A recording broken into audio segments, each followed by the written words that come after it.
Hey everyone, and welcome back to the channel.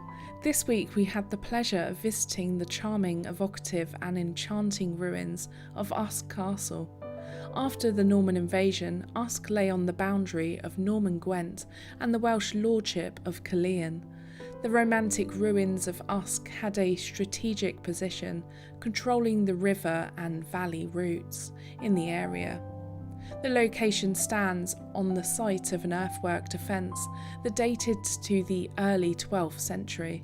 The site is not only the location of some of the most interesting nobles in history, but its location is where many lives were lost during the Welsh uprising.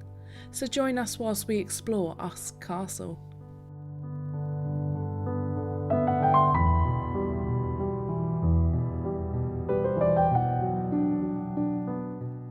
The first castle was built in 1138, but most of the 12th century structure is now in a ruinous state.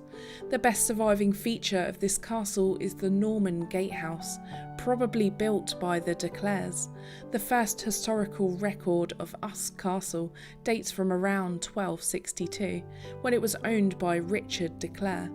It seems probable that this was in the possession of the de Clares from the time of the first Norman incursion into South Wales. Richard de Clare, normally known as Strongbow, is one of the most important figures in the history of the castle, the priory and the town. He was responsible for the first major stonework of the castle, the Great Keep Gatehouse, which was built around 1174. And Strongbow established and financed the only Benedictine nunnery in Wales. It became formalised into the Priory Church during the 12th century. As well as strengthening the castle and establishing the priory, de Clare founded the town, complete with a town plan of burridge plots, which ultimately enabled a market to operate from which he was able to derive revenue from.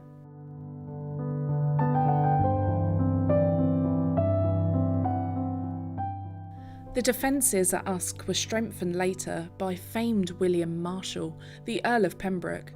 William was one of the greatest medieval knights to have ever lived. He achieved international fame by fighting in tournaments where he learned horsemanship, combat skills and diplomacy. He was a marshal to 5 kings and remained extremely loyal to King John, and even played a vital role in getting the king to agree to the Magna Carta. His work at Usk made major improvements, transforming it and altering it from earthworks with a stone keep to an impressive state-of-the-art defensive stronghold. His work was considered a military masterpiece. The beautiful French-styled Garrison Tower is an impressive sight to anybody's eyes, and it is the first thing that you really capture as you walk through the gates. The building that we visit first is the Garrison Tower, which formed part of the Curtain Wall and dominated the Usk Valley. Before venturing inside the tower, we just had to have a look at the castle's chickens, defending the tower from any unwanted visitors.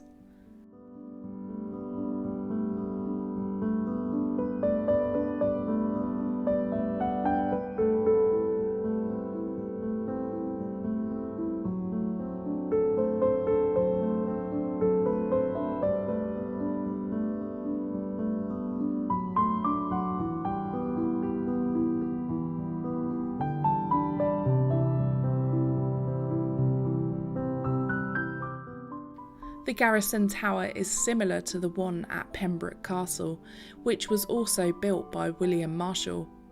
The appealing round walls enabled defenders to fire in all manners of directions, making the tower much less vulnerable to slighting from attackers. It's unlike the stereotypical square towers that we see. The round towers were much harder to undermine. The circular tower was 4 stories high, once accessed by a spiral staircase.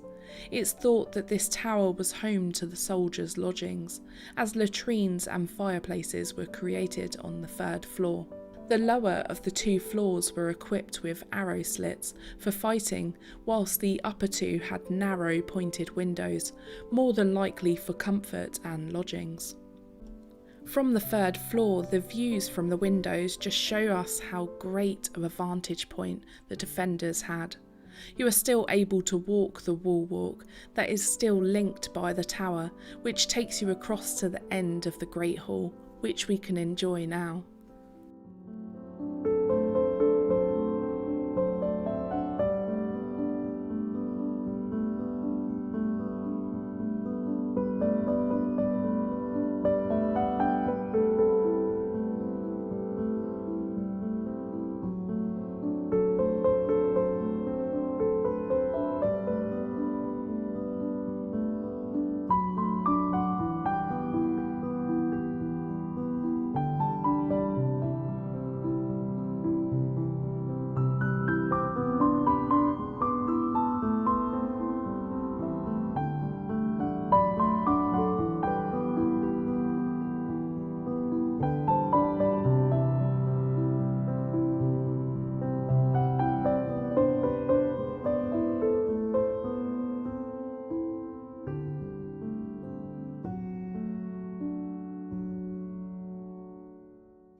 The castle passed through numerous hands during the 14th century, including the notorious Despensers, who were the famed favourites of Edward II, and then the castle was for a time owned by Edward Mortimer, the Earl of Marches. When Edward II died, the castle reverted to Elizabeth de Clare, who put a lot of money into rebuilding and remodelling the castle. We then take a stroll into the Great Hall, which was completed by widow of Gilbert de Clare, Matilda, who made improvements to the hall before her passing in 1320, when it was then passed on to the hands of his sister-in-law, Elizabeth de Clare, who made numerous repairs during her reign. Elizabeth was an influential, courageous and determined lady who spent around 70 years at her castles in Clare and Usk. Usk then became a more comfortable place to live, with the addition of a new solar and chamber towers. In the early 1320s, the barons were again in revolt, this time against Edward II and his Despenser favourites. Elizabeth had been forced to swap Usk Castle with the Despensers for the Gower. She did return by 1326 though, and after their fall, she celebrated with a magnificent Christmas feast, serving peacock, heron, beef, mutton and salmon, all the very best that she could get her hands on. Just next to the hall is what's thought to be St George's Chapel. Elizabeth created an open-air chapel that was fashioned out of a section of the garden. It's really quite beautiful inside and very peaceful. This is also where you'll get a glimpse of de Clare's treasure tower just behind it. The treasure tower dated from around 1289 and housed all of Gilbert's wealth and treasures. The tower is a 3-storey D-shaped tower, completed with stone stairs on the inner side and a guardrobe that is tucked into the northeast corner. Later, in May of 1405, during the Welsh uprising, Owain Glyndwr's forces, including Owain's brother, Tudor, and eldest son, attacked Usk Castle, which was being garrisoned by soldiers of the king, and the town where he burned Usk to the ground, in his quest to take control of much of South Wales from the English King Henry IV and his son King Henry V. The Battle of Usk occurred north of the castle, causing a substantial loss of life. After their defeat, around 300 Welsh prisoners, including Owain's brother, Tudor, were executed and beheaded in front of the castle. Nearby, just northeast of the castle, a pond called Yellowpool, now Castle Oak Pond, was cleaned and a number of skeletons from the battle were discovered. The pond gets its name from the water always being of dirty colour and slimy to touch. The battle is commemorated with a stone to remember and highlight the events, and of course tell the story of Usk's bloody history.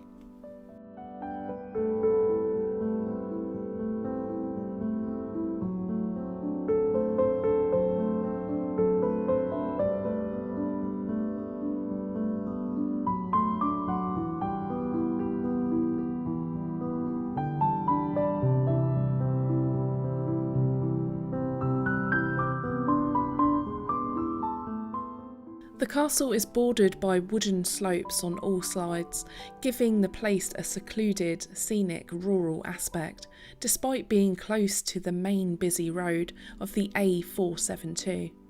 Unlike most ancient South Wales castles, the place is privately owned and is part still inhabited. The site is open most days though of the year. A quick check of their website and calendar is worth looking into when visiting.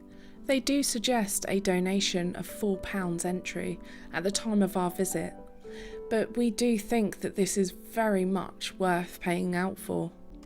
Over the past few years, we've visited a lot of castles and, without exception, all have been pretty impressive structures, with an incredible surroundings and in all manners of wonderful, breathtaking locations. But that said, Usk Castle really is something else. It's simply so timeless and beautiful, and it really is no wonder that Usk is famous for a wedding venue. The castle itself is an accolade to the decades of restoration work that has been carried out by the Humphreys family, who bought the now Grade 1 listed castle house, and seem proud to breathe new life and purpose into the castle ruins for visitors like us to enjoy. For us, I think this could be one of the prettiest and picturesque castles that we've visited to date. We would strongly encourage you to take a trip here and enjoy the surroundings, just to feel the history as you walk through the gates. So that's it for this week. If you've enjoyed our wander to Usk Castle this week, then please be sure to hit that like button and click the subscribe button for more content. We want to say a massive thank you to our channel members and patrons for supporting and encouraging us to do these videos, and a thank you to you watching at home. If you're interested, please see our links in the description below on ways to be a part of the PIM family. So we'll see you in the next one. Till next time.